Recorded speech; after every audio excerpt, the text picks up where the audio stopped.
Hey, good morning! Ayan, dito naman tayo sa ating taniman. So, update natin kung ano nangyari dun sa inisprayan natin nung nakaraan. Ayan. After 3 days, tingnan natin. Kasi maganda yung araw, sinabayan ng sikat ng araw. Kaya talaga napakaganda ng inisprayan natin. Ayan, ipakita ko sa inyo. So, ayan yung nangyari dun sa mga inisprayan natin. Diba, tuyo na yung mga damo. Tuyo na. So, yung halaman natin, yan ang iniwasan natin. So, yan, gaganda yung mga halaman. Tignan nyo naman, oh. Ang ganda ng tanim natin. Nalalaki na. Kasoy. Yan, puro kasoy ito. Nakalinya pababa. Tapos nagtanim ako ng gabi. So, yan, mapapakinabangan natin yan. Masarap panlaga o panggulay. Yan, oh. Sulit, malalaki na yung kasoy natin dito sa taas.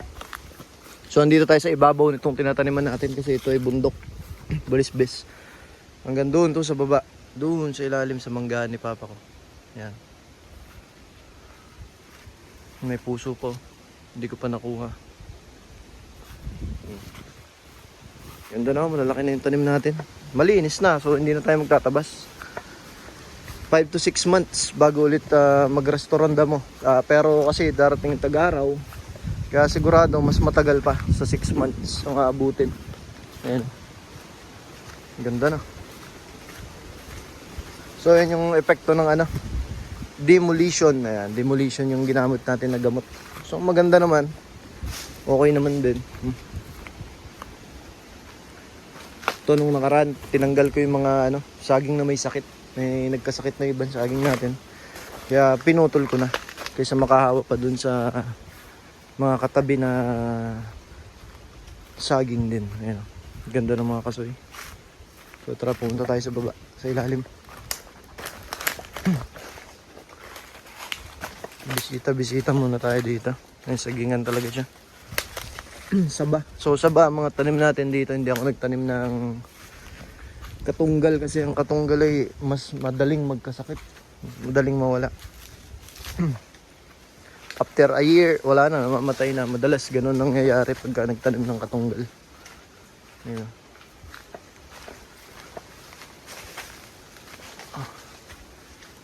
Eh, may titibayin pa pala tayong isa dulo, sa dulo. Taba na yun. May bunga na isa.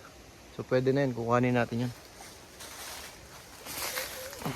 Tapos dito nung nakarang araw ay yan, tinaniman ko ng gabi. Nagtanim ako dito kasi pwede pa rin siyang taniman eh.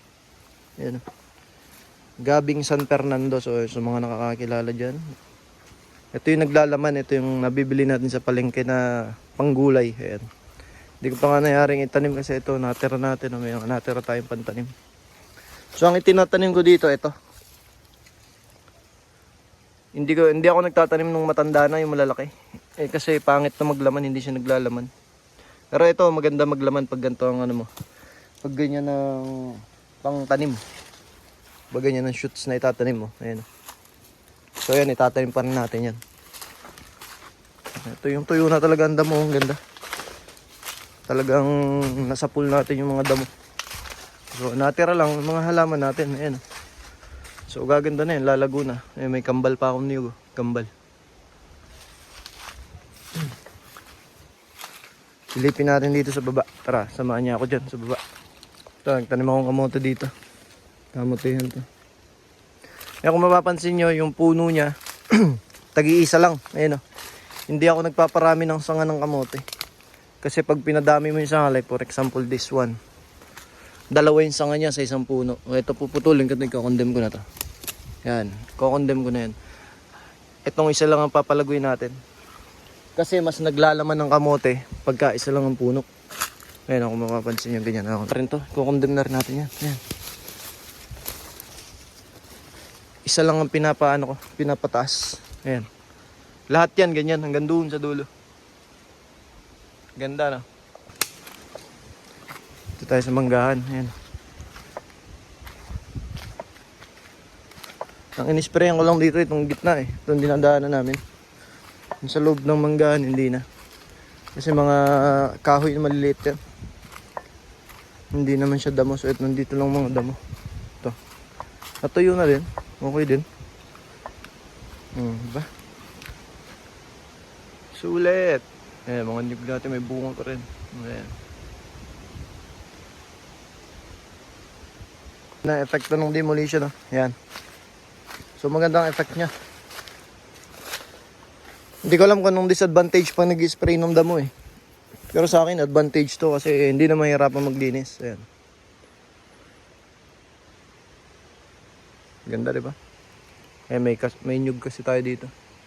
Kaya pati ni-spray ko na. At kailangan yan malinis kasi aahasin.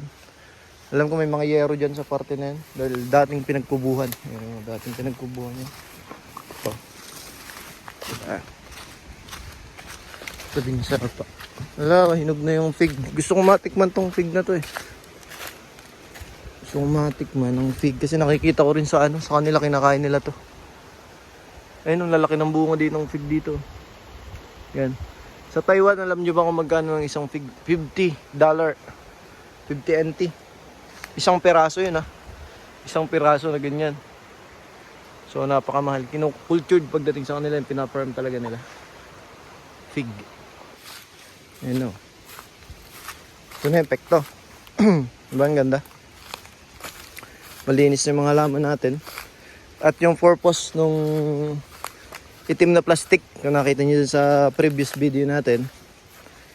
So para hindi malagyan yung dahon kasi pag nalagyan ng dahon o naanggihan nung gamot yung dahon talagang patay yung halaman natin. So sayang yung pagtatanim natin pagka ganun. Kaya ang ginagawa namin, tinatakpan namin.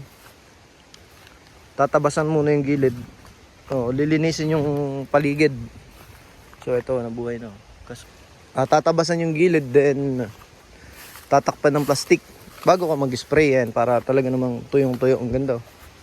Pero sana huwag sunugin. Pag nasunog to yun ang mahirap. Pag nasunog kaso buhay na. So ang ganda ng effect, malinis na. Hindi na tayo mahirapang magbisita, di ba?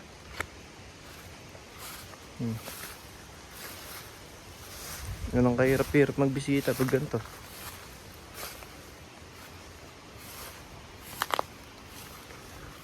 So hindi to sa kamutihan, hindi ko hindi ko inisprayan to kasi para hindi mamatay yung kamuti natin dito. Ayan. Malaki na yung nyug natin. Nakapalaki din nyug. So hanggang kailan may bunga na rin yan. Kaparehas na rin ito. So sa mga iba na naiinip magpalaki ng halaman. So ang ko lang sa inyo, tuloy-tuloy naman ang panahon, tuloy-tuloy ang oras. So sayang ang oras pag di ka nagtanim, wala kang aanihin pagdating ng panahon. Diba? So mas maganda na yung may hinihintay. Ito binakod na pala ni Papa dito. Ayun ang ganda. Diba? Ganda na. Manggahan, malaking mangga na.